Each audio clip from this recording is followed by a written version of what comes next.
Well, hello, and here we are again. This is episode 7 of a little bit of positive balance in an uncertain world with Therapy Ted and me.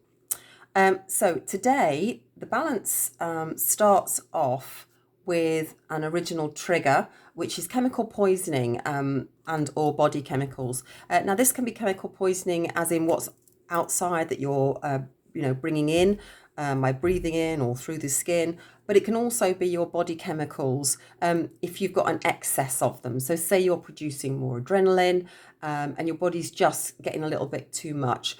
Or you may even be producing the right number of certain chemicals, but for some reason your body is seeing it as too much. So this will just help calm all that sort of system down. We also have an original trigger, unresolved shocks. Then we have a suppressed trauma under survival mechanisms. So this is stuff that you have either experienced in the past, or it may be a residue of something that maybe your parents or your grandparents or your great-grandparents experienced, and it's kind of come through on the DNA line. Again, we mentioned this in an earlier video. This is something called epigenetics. It's a fascinating study of how emotions can actually affect our DNA. You don't really need to know much about it. Just know that if there are any suppressed traumas that we can release, they will be being released during this particular balance. We have that overactive instincts again under survival mechanisms. And just to explain a little bit more about how this works, it's a little bit like sort of the kind of the DEFCON 1 to 5 system that the Americans have, and I'm sure we have something very similar. And when everything is very, very calm, everybody's very kind of relaxed, and nobody's particularly worried about anything.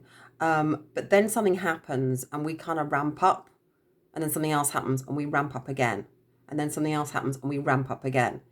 And then we get to a point where we're only one away from like total alert, which means that if something else happens, we're straight into total alert. Now, people who get very anxious or have panic attacks, they're very aware of the fact that they go from being what seems to be okay to not being okay very, very quickly. Now, if everybody can just bring themselves further down so they're more and more calm, then they've got places to go before they get to that top point. And that's what we do a lot with kinesiology. We get people to be much calmer so that they can they go with the flow with nearly everything. And as we all know, same thing can happen to different people and they react differently. So that's what this is about. It's about calming those survival mechanisms down, those overactive instincts down. Get that meerkat down off the wall so he's not particularly worried about what's going on. He's taking things in his stride. We also have ancestral healing, which is repeating events. Now, although coronavirus has not been around, well, it's been around since the sort of 70s or 80s in various forms, but this, of course, is the most serious. But our ancestors, obviously, they lived through they lived through the Spanish flu. They may have lived through other things if they're from different parts of the world. So all of that, again, epigenetically will be sort of attached to you if it was very stressful for your ancestors. So again, we're going to remove some of those. And finally, we have a card. Now, interestingly, the colour card came at the end this time. And this is, so this is tangerine. So really drink that colour in. It's rather lovely, isn't it? And especially as this may be our last really sunny day. I think we need all the sunshine colour that we can get now. Anyway, tangerine is about zest for life. It's being spontaneous. It's having fun. But it's also about having the courage. So it's about what have you always wanted to do, but maybe you haven't done it in the past because you didn't have the courage. And that will lead us on quite nicely to my topic today, which is so you haven't got time. We'll talk about that in a minute because, of course, if you haven't got the courage and you haven't got the time, it's very easy to talk yourself out of something. So now we'll look at the positives. And today we're going to stick a little bit closer to home, I think. One of the good news for those of us who are self-employed, the government have just said they're going to, like people who are in work, they're going to guarantee 80% based on the average of our last 3 years' takings.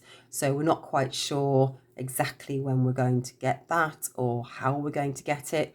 but at least it does mean that it's not quite so scary looking at order books falling, clients disappearing, and no other income coming in. So that's really, really good. And of course, we've had the most fantastic week. So that's another real positive, based on just the fact that we couldn't have had a nicer week weather-wise.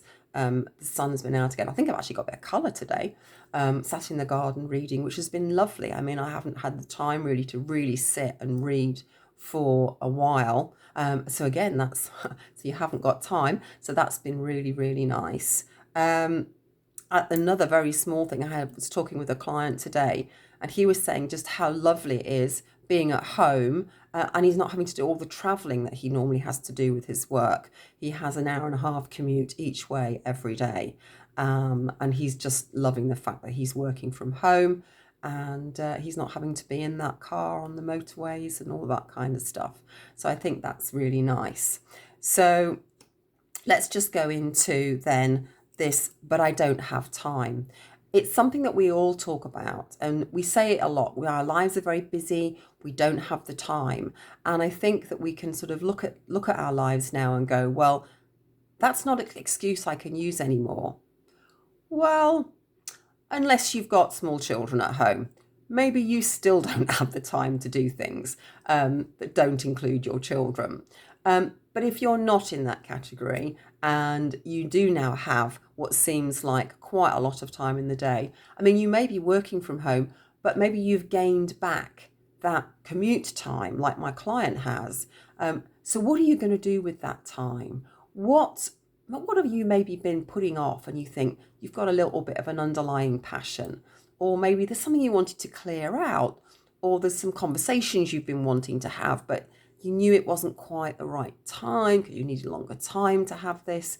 Maybe this is time to pick up, that pen pal. Maybe it's time to have a few more conversations with people, but via, Skype or something like that. Maybe it's time to pick up something that you've always wanted to do. Maybe you wanted to learn to do something. And again, there's so many great YouTube videos out there on how to do something. I'm trying to get, I am actually really good at sewing. I've been doing that for a long time. Thanks, Mum. But knitting, I'm trying to knit a vintage sweater, vintage cardigan at the moment. And I've been having lots of hand holding from the lady in mould at the shop there, which has been great. But of course, sadly, the shop is now closed. So I'm now trying to understand a vintage sewing pattern using stuff online. So if any of you are really good at knitting, I might need your help. So that, I think, for me is just something to think about, how could I maybe do some of the things that I've wanted to do. Maybe it's about looking after yourself a bit better, eating a bit better, cooking, more food, maybe creating more food for your freezer or for your larder. Maybe you always wanted to learn how to do jam, or maybe to, can something, or the Americans call it that, don't they? But it's like bottling, preserving things, or making something pickled or something like that. Well, maybe you've got the time, and maybe your children can help with this as well if you have got children at home. So these are all things. Children love baking, so I'm told. Don't have children myself, as most of you know. So, but I'm informed that they love being in the kitchen baking. They like the mess. So as long as you're okay with cleaning it up afterwards, then I'd say get stuck in and have some fun, which of course is what this tangerine is all about. So just drink that colour in and just have a really good think about what you could get the courage to do over the next weeks, where you've actually got a little bit more time to do those things that you think haven't had the time up till now. Well, Therapy Ted is coming to the end of this balance. So this balance is now, yes, we're now robust and complete.